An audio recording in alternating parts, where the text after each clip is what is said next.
So today I'm going to show you the sound of my super cheap exhaust. I got it for $200 off of Amazon. It bolted right on, no issues, and it's stupid loud. But I'll show you what it sounds like. Hopefully it can pick up good enough audio so that you can actually kind of get an idea of what it actually sounds like.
Well, there's the sound of my exhaust.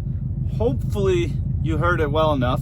But anyways, I don't mind it. It also does come with a silencer that I can put in. The silencer definitely takes out a lot of that deeper tones, so it doesn't sound as good, but it's more tolerable. Like I just took a trip for 5.5 hours to Kentucky, and I had to put that silencer in or else my ears would have bled on the highway because it drones pretty good on the highway.